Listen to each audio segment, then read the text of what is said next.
Арбаңыздар, урматтуу көрөрмандар, жүз эфирде Музарт.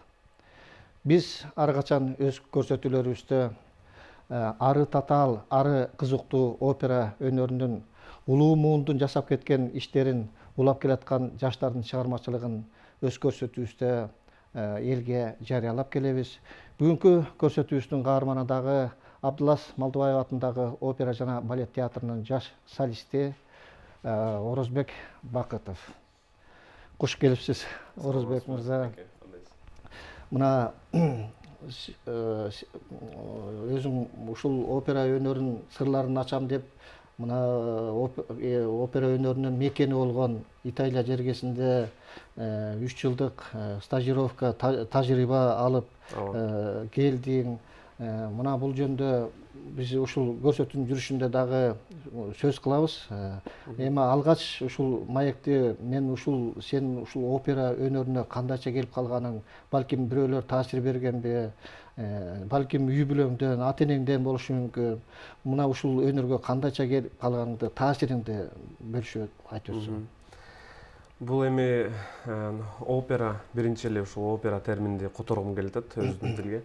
Бул иштөө, орусча айтканда труд деп которулат.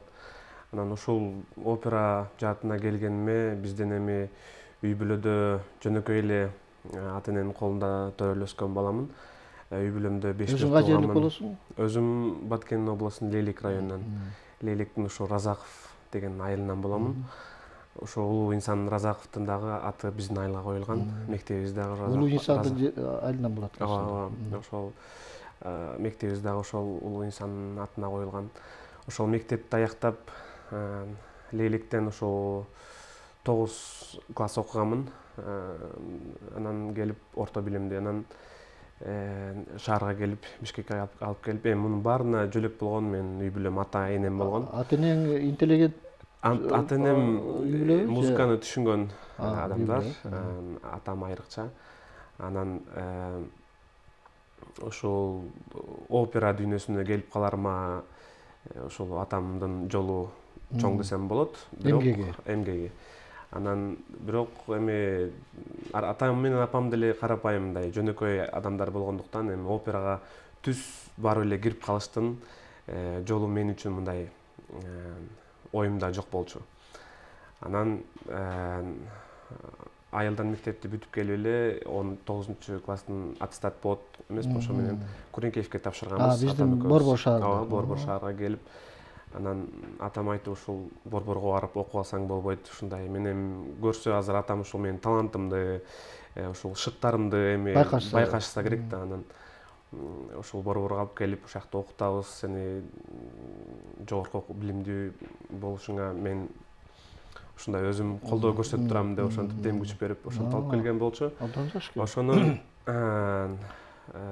ал жакта ырдоо бөлүмүнө кирдиң жаганда. Ал жакта Куренкеевте келип тапшырсак, ырдоо бөлүмү толуп калыптыр дешти, анан вокалгач, анан хор дирижер факультети ошол бош болчу, ошол жакта орун бар экен, анан ошол жактан ошол жака окуп тур деп сунуштар менен ошондо азыркы эмебиз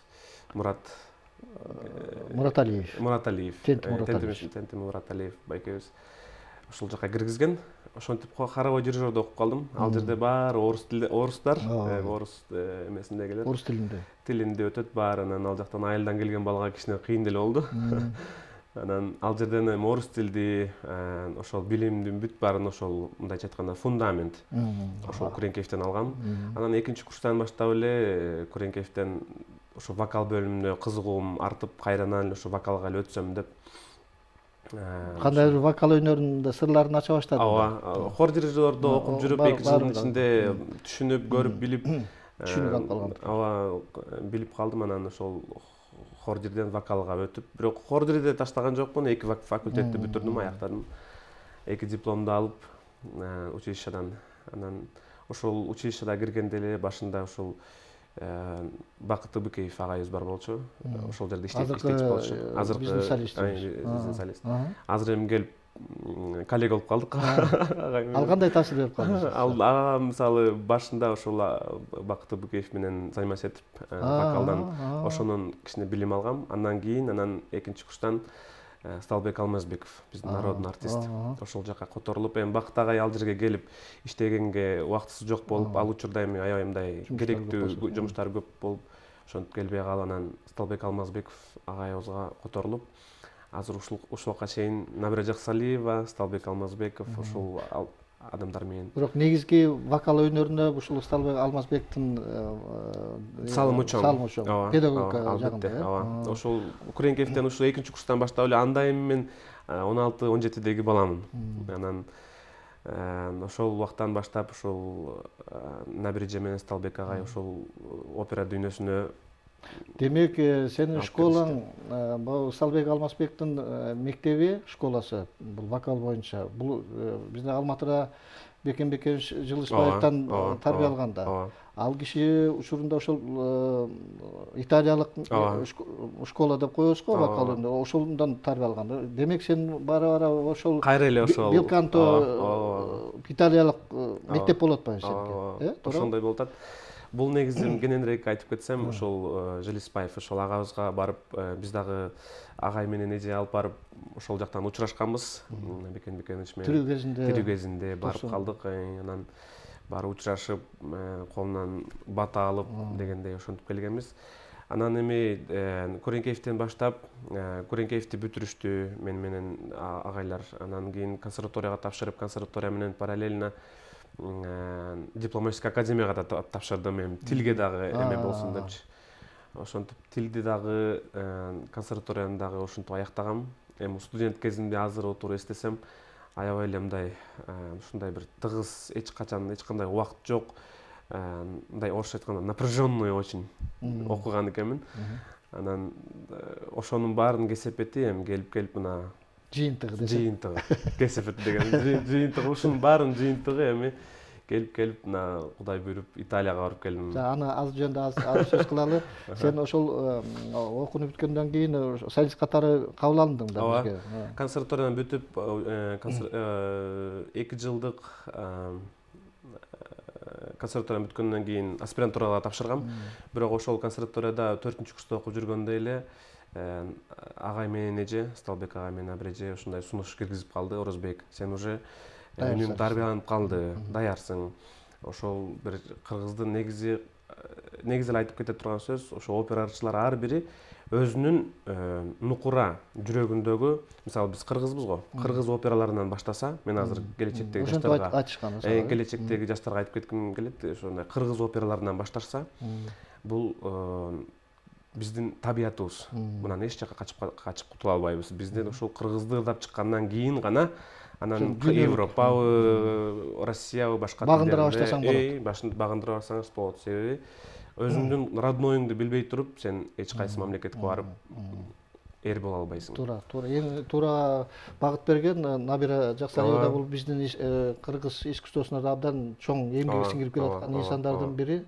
Анда ошол сен ошол алгачкы опера өнөрүнө келгенде учурунда ошол улуу Насир Давлесовдун Асты Секин Колукта музыкалык комедиясында аткарган Саламаттын партиясын аткарып турсаң, ушул киши өзү да көрүп, ошол көрүп кеткен. Мына ошол спектакльден бир үзүндү көрүп алалы, Саламаттын ариясын.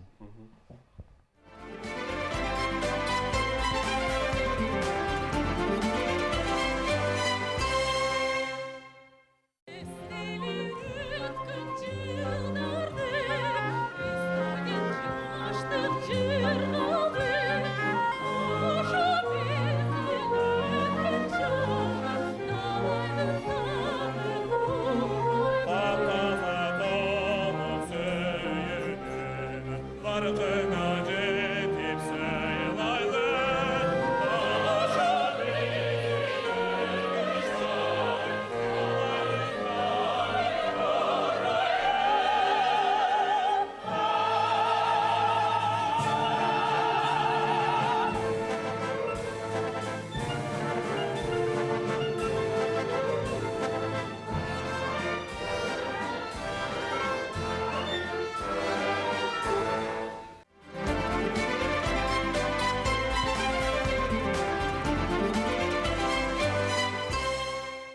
Мына ушул Саламаттын партиясын аткарганда сен канча Мен 19 жашта болчумун экен байке. Анан ушул эми азыр байкап турсам 19 жаш. 19 жашта Саламаттын партиясын ырдап чыгат деген бизге абдан чоң мүмкүнчүлүк берген биздин театрда. 29. Бизде бара тепкич менен чыгганында ушундай партияларга чыгат. Азыр 29-тамын, ошондо 10 жыл мурун тартылган тасма эми съемка экен.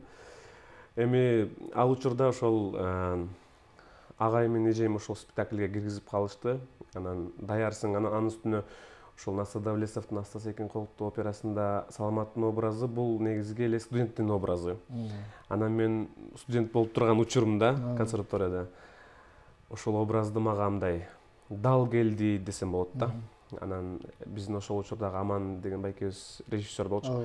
Ошол дагы Орузбек, сен мындайча айтканда прямое попадание, сен студентсиң жана ушул образды аткарып чыгасың деп, сеники деп ошол тартуулаган болчу. Жаттай калып үндү дагы даярдап ошентип чыккан болчубуз. Эми азыр ойлосом 10 жыл мурун болгон экен. Эл жүрөктүү койгон. Ооба, кече күнү эле болгондой болуп, азыр 10 жыл өтүп кетти десем. Азыр эми бул ушул опералык үндөрдүн ары ушул багыттары жөнүндө кичине кеп кылсак деп турам да. Мына өзүң эле ушул аткарган Аста Секин музыкалык комедиясынын учурунда ушул Асек Жумабаев дагы башка көптөгөн инсандар ушул операда ырдашканда, бул элдик опера, элдик мотивде жазылган, элдик үнгө ылайыкталган дегендей да. Эми үн мына сен опера Италиядан тарбия алып келдиң. Орус романстарын аткаруу стили бар, туурабы? Аткаруу. Ушул италиялык операларды дагы аткаруу, анан ошондой эле мына кыргыз операларын аткаруу да. Мисалы үчүн ошол учурда ошол Асек Жумабаевдин аткаруусунда мындай эл ушунчалык жакын кабыл алганда, алдыгы кишиде актерлук чеберчилиги абдан эмес беле, анан үнү дагы. Бул негизи кандай болуп бөлүнүш керек да? Мисалы үчүн Азербайжан Көрөгулу операсын ырдасаң, ал жакта мындай белкант ырдабайт да, ошол элдик стилде ырдаш керек да, бул андай бөлүнүш керек да. Бул эми ушул айткан бардык мамлекеттердин операсын аткарууга биз аткарышыбыз керек. Себеби эми бул айтып атпайсызбы, кандай стиль болуш керек? Ар биринин өзүнүн стилине бизде опера ырчыларында ар бир операны ачыш үчүн бизде өзүнчө ачкычы болот. Ачкычыны бул сен өзүңдөн издейсиң. Өзүңдүн үнүңдөн издейсиң. Үн эми бизге инструмент да. Ошол инструментиңден издейсиң, өзүңдүн табиятыңдан издейсиң. Ошентип ар бир операга биз өзүнчө күлүш жасап алабыз, мындайча айткандачы. Ачкыч болуш керек. Мисалы, орус романстарыны, орус элдик музыкаларын аткарууга дагы биз аткарышыбыз керек. Себеби бардык, бирок ал жакта да өзүңө үнүңө ылайыкташың керек да. Ооба, ал жерде дагы мисалы кыргыз болуп туруп акценти жок. Жана ошол бийик деңгээлде орустар кандай аткарса, ошондой деңгээлде аткарышыбызга биз мажбурбуз, аткарышыбыз керек. Себеби бул опера, бул дүйнөлүк жанр. Биз дүйнөнүн кайсыл мамлекетинен болбосун, кайсыл операсын болсо биз аткарууга милдеттүүбүз. Анан кыргызча ырдап алып эле жүрө бергенибиз болбойт. Анан бул ар бир орус романс болобу, Италиянын опералары болобу, же Азербайжан айтып кеткениңиз Көрөгулу, булардын ар бирине өзүңдөн күлүч алып, өзүңдөн ушул ачкычты таап туруп, анан кийин баштайсың бул операнычы. Мисалы, Евгений Онегин операсы бар орустардын. Европейттер азыр Европада мен көптөн көп көрүп калдым, ошол Евгений Онегин операсыны итальянецтер коюп атышат. Аларда ушундай акцент бар дейсиң. Орусча сүйлөгөнгөчү. Бирок вокал менен, өзүнүн оюну менен ушундай актерский бир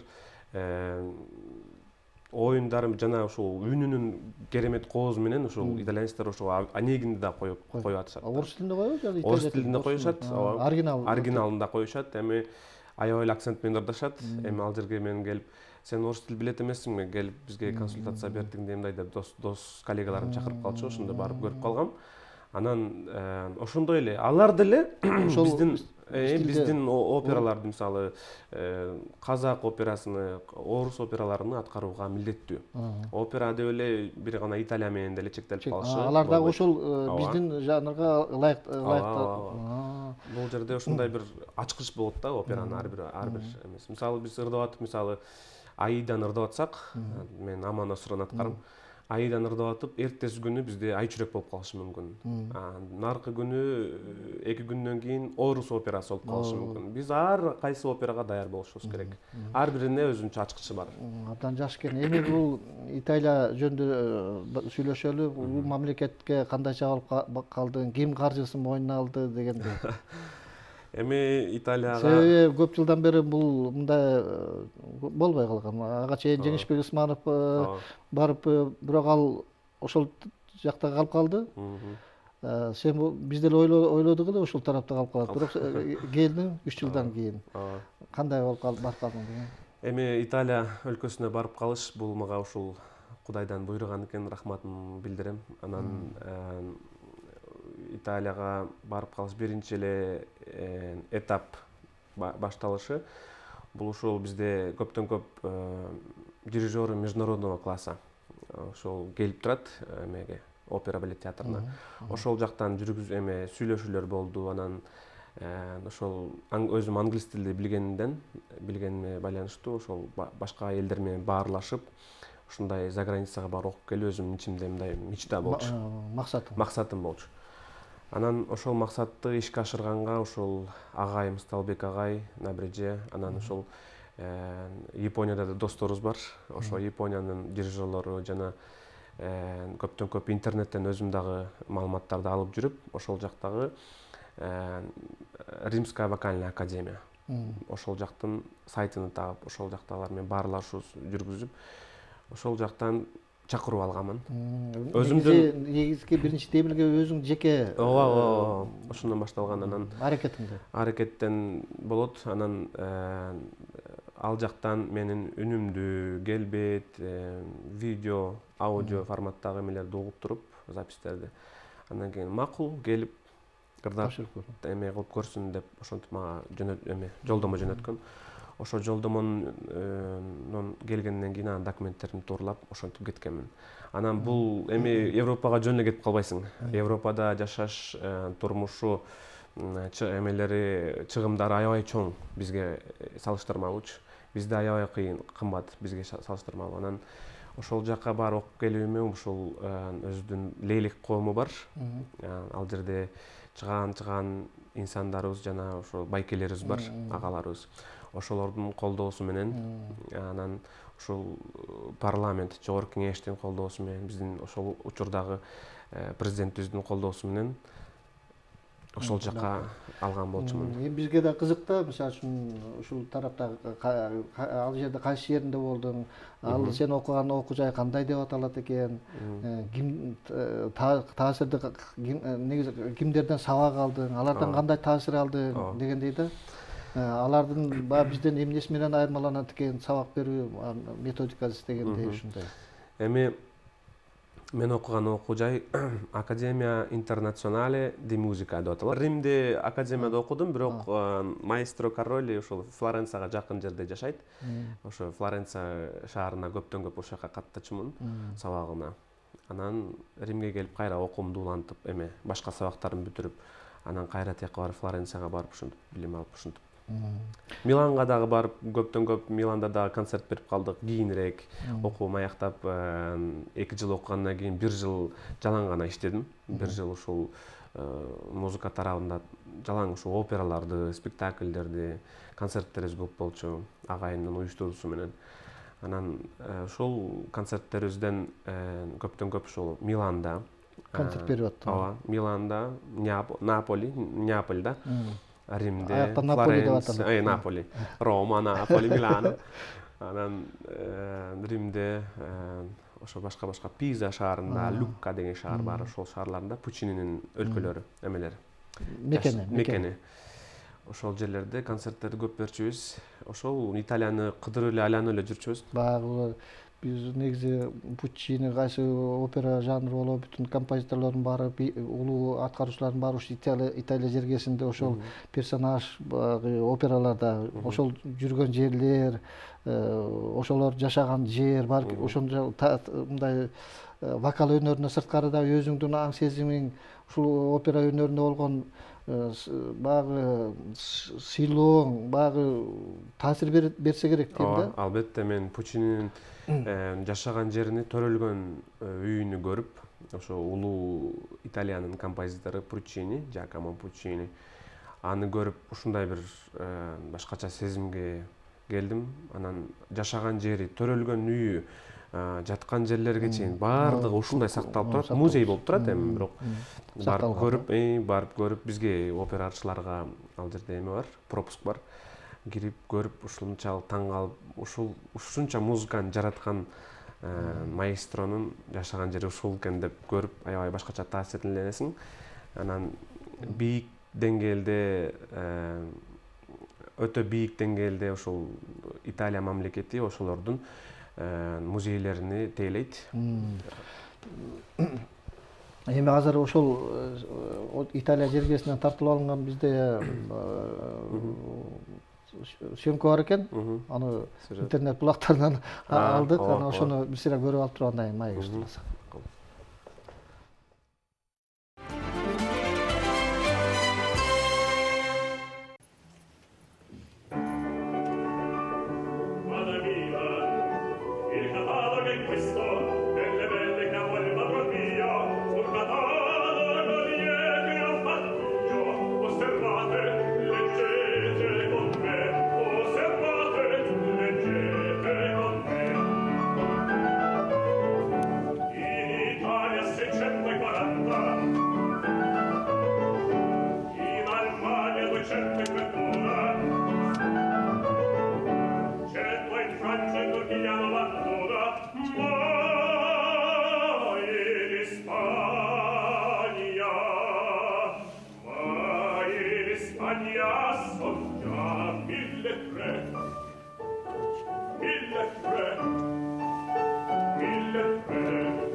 Сенин концерттик берүүлөрүңөн көрүп алдык. Мына ошол Европаны, ошол опера өнөрү Европада абдан жайылган өнөр эмеспи?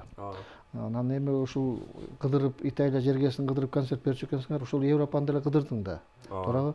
Бул азыркы учурда ушул Европада кайсы бөлүгүндө ушул өнөр кээде мындай бир артка кеткен учур болот, кайсы өлкөдө мындай өнүгүп кеткен, кээде Францияда, кээде Германияда, учурда Италияда ушул өнөр мындай мурункуга караганда ылдыйраак кеткен дейт. Германияда азыр ушул бул өнөрдө абдан ушунчалык күчтүү өнүктүрүп атат деген кандай бир салыштыруулар байкадыңбы? Ооба, жалпы мамлекеттери эми түздөн түз эң операнын чыгаан күчтүүлөрүн ушу Италия таптайт негизи. Анан Франция, Германия, Австрия буларда көптөн көп ырчылары, жаштары, студенттери келип Италиядан көптөн көп билим алып кетишет.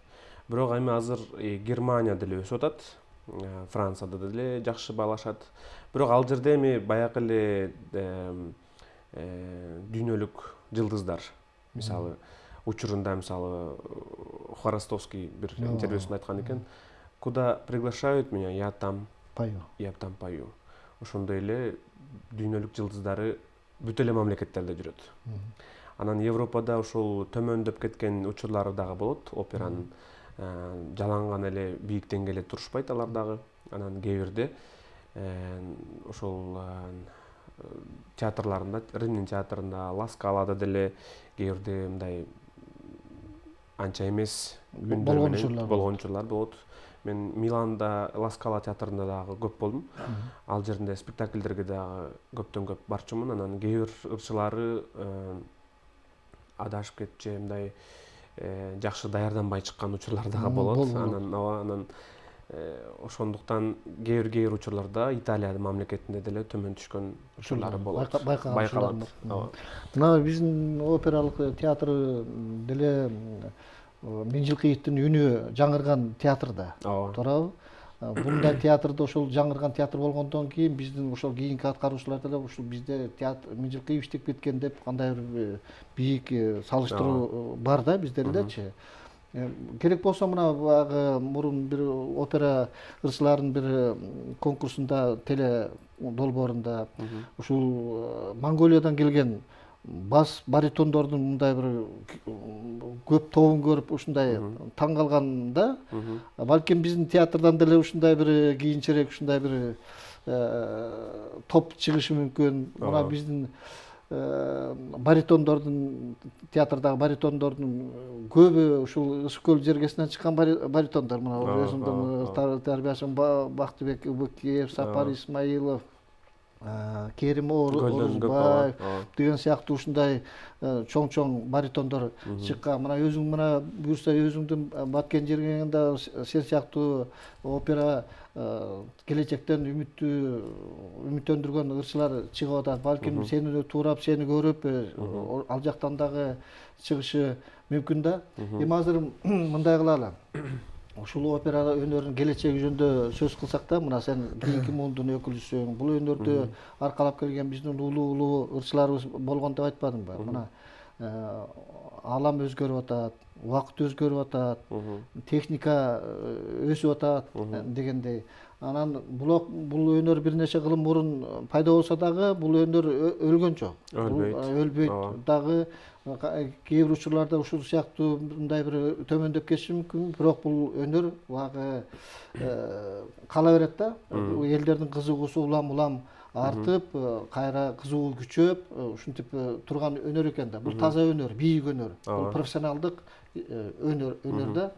Бул өнөр кийин кандай болуп дагы өнүгүш керек да. Бизде дагы көп салыштырмалуулар бар. Адамдар айтышат, бул классика өнөрү классика болгондон кийин классика боюнча калыш керек. Кээ бирөөлөр айтат, жок, бул өнөр дагы өсүш керек, башкача бир багытка келиш керек, техника өнүгүп атат, инновациялык мындай бир өзгөрүштөр болуш керек, техника жанагы декорациялар техникалык негизде болуп атышат. Мына азыр деле көрүп атпайбызбы? Ушуну кантип сен кайсы багытта колдойсуң? Мен эми бул негизи классика жанры, опера жанры. Муну канчалык классика ырдасаң, классический ырдасаң, канчалык ошончо өзүнүн деңгээлине жеткирип ырдасаң, бул ошончолук бийик көтөрүлөт. Классиканын негизги. Анан классиканы өзгөртөм деп атып, азыр көптөр бузуп алгандар деле учурлар көп.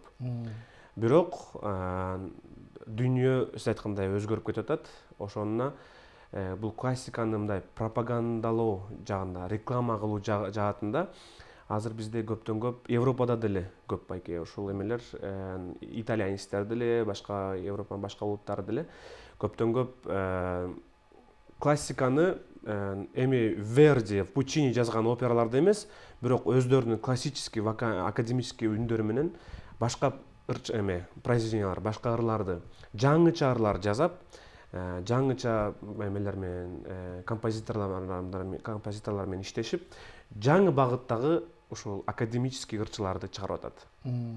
Мисалы алсак, Алессандро Сафини деген ырчы бар. Ал ушул өзүнүн тенор үнү менен операны да ырдаган, жана эстраданы да ырдаган.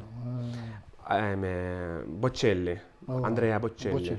Ал эми келип мына Грэмми алды Нью-Йоркто. Грэмми алды эстрадный ырчылардын эң бийик деңгээлде аткаруучулук Грэмми алды да учурунда. Анан бул классика ырчымын деп жана жалаң эле ошол опера менен, жана ошол классический операларды аткарып жүрө бергем деле бул азыркы заманга туура келбей калды. Эми классиканы кичине элге таратуу максатында, классиканы элге ушундай бир реклама кылып, жеңилдетүү максатында жаңы, ал мурдакы классикаларды өзгөртүп бузбай эле, ушу жаңыча ырларды, обондорду жаратып, ушундай бир жакшынакай бир элге алып чыгуу максатында иштешсе болот. Мен ойлойм, Кыргызстанда дагы бул нерсе жакынкы арада өзгөрүп, ушундай бир башкача бир классиканы башка даамдап көрсөк болот. Кыргызстанда делечи өзгөртсөк болот, албетте. Бул эми азыр көптөн көп операларда жерге жатып алып ырдап, же столдун үстүндө эле азыркы бир заманбап нерселерди ооба. Анна Нетребко деген ырчыбыз бар, эми орус ырчысы. Ушул Анна Нетребко ушул бир өзүнө бир сахнага чыкканда мен чек койбойм дейт да. Мен чексиз ырдайм, чексиз аткарам, чексиз ойнойм. Себеби мага режиссер айткан, сен турасың деген мага жеткисиз. Ооба, мен рамкадан чыгам мен депчи. Ошентип чоң концерттерде батинкесинче чыгып коюп жүгүрүп элдин арасында аралап ырдап бул өтө укмуш нерсе да. Анан академический вокалды ошондой чуркап жүрүп ырдаш өтө татаал. Ошонусу менен өзгөрүп кетип атат азырчы. Ошонусу менен бир өзгөрүү киргизип атат анан интерепка. Бул дагы бир жакшы багыт. Өзгөрүш керек. Өзгөрүш керек. Анан чыгып алып оперный певец десе эле курсагы чоң, даалдаган бирөө чыгып туруп, деп ырдап эле чыгып кетип калат деген түшүнүктөн алысташыбыз керек. Анан аялдарыбыз деле мисалы чыгып алып ырдап, мен оперный ырчымын деп тамакты жей берип себеп кетип анан кийин чыгып алып ырдагандар. Монсеррат Кабалье деген ырчы бар. Ал киши эми природасы ошондой. Жаратылыштан ошондой жаралган. Бирок ошону туура эбизде болуп атпайбы, азыр эми көптөн көп ырчылар эме болуп атат. Бирок өзгөртүүгө толук мүмкүнчүлүк бар. Эми тилекке каршы биздин убактыбыз бүтүп калды. Убакыт тез эле өтөт. 40 мүнөт бул биздин ушул вокал өнөрү тууралуу деле сүйлөшкөнүбүзгө жетпей калды. Дагы кийинки бир жолугушууларда алдыда дагы сүйлөшөбүз. Анда 4-5 саат убакыт болот. Рахмат келип ушуна кызыкмай. Анда биз көрсөтүүбүздү аяктадык. Кийинки эфирде көрүшкөнчө жакшы туруңуздар.